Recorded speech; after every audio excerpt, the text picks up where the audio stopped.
Please welcome Carolyn Everson.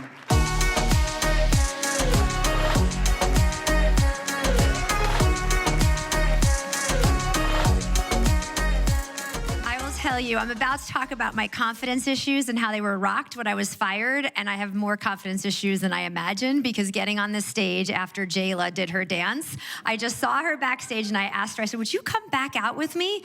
She goes, of course I will, and I really was tempted to bring her back out. This is quite an intimidating stage to talk a little bit about the lessons that I have learned on my journey, and I very much consider my journey to be a work in progress. And so hopefully you'll get a few nuggets out of here that will maybe make you think a little bit differently about how you're prioritizing your time and maybe perhaps how you're leading your team if you are in fact doing that. How many of you have dealt with a major setback at some point in your life? Okay. Have any of you been fired from your own company? Okay, well, I have one or two hands there. Okay, at least I have company. So when that happened to me in 1999, literally days before I was graduating, I buried it. Sure, my friends at school knew, the dean knew, the professors, it was like, oh my God, this has happened. But it was buried deep. It was never on my resume. I never brought it up in interviews. And I buried it for over 12 years, except it really wasn't fully buried because there was this inner voice. I finally named this inner voice Penelope, and I apologize if there's any Penelopes in the room. It's no offense to the name. Because here's what that voice would do to me. Consistently, my boss would call, and I'd miss the call. I was definitely getting fired. There was a meeting scheduled last minute, particularly if it was on a Friday. I was absolutely getting fired, and I'd call everyone and be like, I'm getting fired. And that was how I felt. I lived in fear of failure.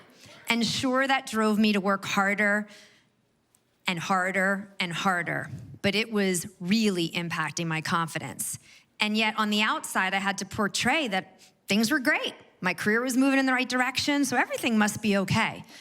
And then one thing happened. I was about to get on a stage similar to this at Facebook in front of 1,000 women leaders. Cheryl and I were backstage, and she said to me, you know, sometimes I feel like you have some confidence issues. Like, I'm sensing that. And I turned around to her, and I go, because I was fired. And she was like, what are you talking about? And I was like, I was fired from my own company. And she was like, looks at me, and she, without missing a beat, she goes, what if I fired you right now? And I was like, oh God, please don't do that. Please, please. This is not the whole purpose of the story. And her point was that I was gonna be okay. Because I was okay, and I've been okay. And how did I let that one person knock me off my feet and build up that fear of failure for over a decade? How could I do that? I had a premature pregnancy with my twins. They were 27 weeks. I was hemorrhaging from week 20 on. They had a 30% chance of survival. That's what should have knocked me off my feet, not getting fired from my own company. And then I started to realize, okay, she's right. And maybe I do need to just start owning it and talking about it, because it's not fair to women that look at some senior women and they go, their career is just up and to the right. It's all good. Because it's all not. We all have setbacks. Look at how many hands were raised in this room. But are we talking about that enough? Are we being vulnerable? And then I learned that when you get fired from your own .com startup that became literally the sock puppet of the entire blow up, it was like a badge of honor. People were like, holy shit, that was your company? And suddenly I had some cred in the tech space, which was good because I can't code a fucking thing. So that was good. So I was like, it's turning out to be a good thing to have. And then I started to study and said, okay, I got to dig in a little bit deeper. What are more of these qualities? Because vulnerability was not mentioned in my 850 business school case studies. I don't think once. So what are the other softer qualities that we should be talking about? And I started to put together, hopefully this will come up, a slide of qualities, which are starting to be known to me as the whys. Like, why are we in a leadership position? Why are we actually needing to show up as much more of a human. None of this has to do with my performance and the numbers, right? Look at these words. Are you actually showing up? Are you bringing all of yourself? Are you being authentic? Are you brave in taking on issues? Are you deeply intellectually curious and always a learner? Are you building a company that's a learning organization that never graduates? Are you empathetic? Glennon talked about this last night. Are you able to be in a room and understand that two people can have very different views of the truth? And are you empathetic to those views? Are you generous? Are you giving more to each person than you take? Are you humble and recognize that we're all works in progress and we're all trying to figure it out? Are you hungry? Are you really working as hard as you need to? Can you handle bumps in the road? If you didn't notice, we've had a few at Facebook over the last couple of years. It's taught a lot about resiliency. How do you stand up when those times are challenging? When you do believe in what you're doing, it makes a huge difference. Are you being transparent as a leader, as an organization? And so I started to put all of these together. And they were all about really understanding that who you are as a leader and as a person, as a human, how you show up every day, that is so much more important than anything else that you do. Peter Drucker has this great quote, "Culture eats strategy for breakfast." And I use it all the time. How many fabulous companies have incredible strategies or products and they fail because their culture is toxic? Their culture is not allowing people to be these things. And by the way, these whys of leadership are inherently real strengths that come very naturally, often to women. So then I started to say, well, what kind of leader do I want to be at Facebook? Do I want to be somebody that's just known for driving revenue, or is my legacy going to mean something a lot more? At Facebook, we survey our company twice a year on the health of the organization. How do people feel about the company, the mission? Would they work for their manager again? All sorts of questions. And one question came up that really bothered me 6 years ago, which basically said that 1/3 of my team globally felt like they could have a pretty great career and a decent personal life. I hated the work balance question. It was worded that way. We've adjusted it. But basically, 1/3 of the people said, I can make it work. That was unacceptable to me as a leader. And then I was like, is this unique to us? Are we just working people so hard that it's just impossible to have, quote, have it all, however you define it? And then I realized when you do the external research that this is like a crisis in organizations globally. 99% of leaders that were surveyed at the Harvard Business School say they have some type of stress-related disorder or mental health issue. Anxiety is up higher. We don't talk about mental health in companies. We don't talk about physical health, mental, emotional, and spiritual. And I was like, we need to take this on. And so 6 years ago, I launched something at Facebook called Fuel. And the whole notion was, how do I fuel people? It's a movement, it's a philosophy, it's a way of living, it's a way of working, it's a way of thinking, so that we can take the stand and declare that we think you can have an extraordinary career, but you can also have an extraordinary life.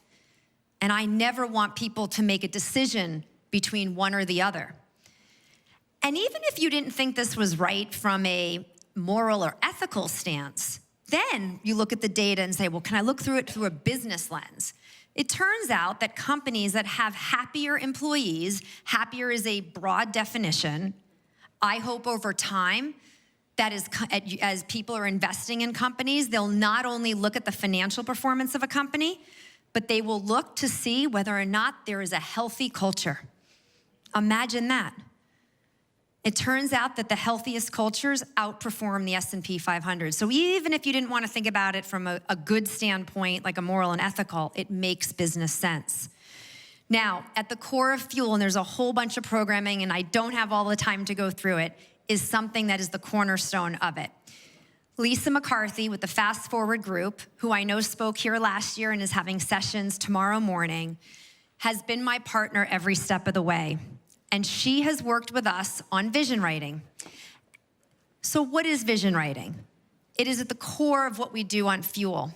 And all of our teams on the business side do this around the world. We have a half day where we take the time and say, everyone stop working. Work's always gonna be there, promise you, 24/7. You take months to do your business plan. How about taking a few hours to do a plan for yourself?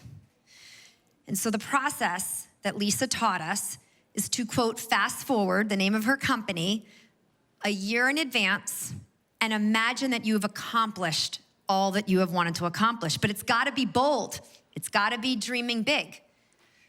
What do you wanna do on the personal side? Maybe you wanna be in a relationship. Maybe you wanna get out of a relationship. Maybe you wanna get pregnant. Maybe you wanna freeze your eggs because you don't have a relationship right now, but you wanna preserve that right. Maybe you wanna exercise more or start meditating. Maybe you wanna be a better spouse. Maybe you wanna be a more present parent. Whatever it might be, but be specific. The business side's usually the easier one because we're all so used to doing that. We write business plans, that's what we do on the business side.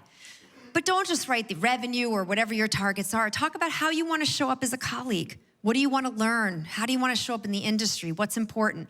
And then community service, which I think gives people so much happiness. What do you stand for? Do you wanna volunteer? Do you wanna take a cause on like gun safety?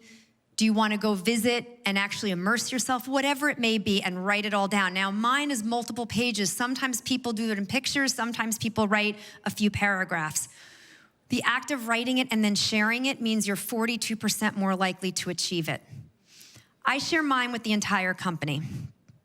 So 37,000 people at Facebook will see what my goals are. Now, there's a few that I keep private, which I'll share in a moment, although they won't be so private if I'm sharing it on this stage. I recognize that. But the whole point is make this work for you and dream big.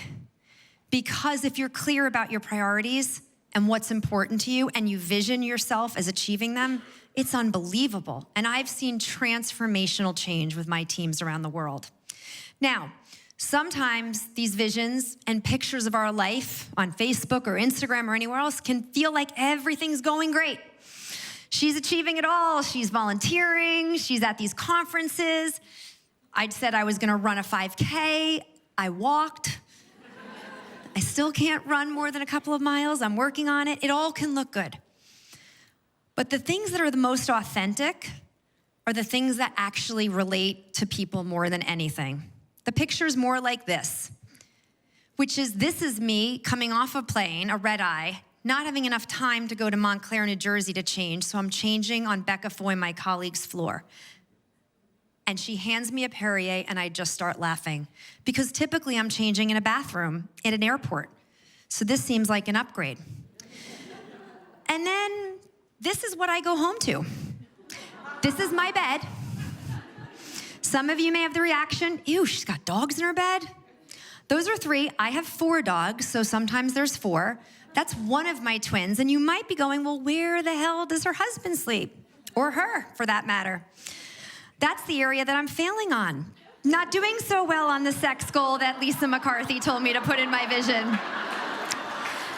And you know what? I'm really okay with it, because you can't do everything, and I am not prioritizing that. And I'm very comfortable. Now, let me explain what's happening right now. If my parents and my twins and my husband are watching this right now, they are about to die that I just said that publicly. But it's about being real, right? Because that's what life's like. It's messy. Susan talked about that earlier today, about companies and cultures, but life is complicated and messy too. It's not all shiny and perfect. And yet I come back to these whys. And so every day we all have a decision to make. What kind of person do we want to be? What kind of leader do we want to be? What kind of team? What goals are we setting? Are we dreaming big enough? My family's motto is life is short, create memories. And for those of you that know me, I say that a lot when I'm posting. Because we actually, at the end of the day, that's what we have left, right? We can look back on our memories. And every day that goes by is a day we no longer have, and we have no idea how much longer we're gonna be here. You can believe in an afterlife, you can believe in all of those other things, but if you just take a moment and say, this is it. This is my life. I better be doing something where I am overly fulfilled. I am happy. I am focusing on health, physical, mental, energy, spiritual, the whole thing, because that's what matters. I've always said my main role is not being the VP at Facebook. My most important role is being a mom. I'm proud of that role, and nothing can come in between me being what I think is I'm trying to be the very best mother, the very best wife, sister, daughter, and friend, because that's what eventually, hopefully one day is gonna be on my tombstone. It's not gonna be about how much revenue I ran or anything like that, or the jobs that I had. And so taking a much broader perspective about the person that I wanna be and I'm trying to be, I hope has given you some inspiration about what's important to you. And I hope you've taken a little bit away to think about setting enormous goals and dreaming as big as you possibly can dream. And Nelson Mandela said, it always seems impossible until it's done. I hope you all dream the impossible, because the world needs each of you to do that. Thank you.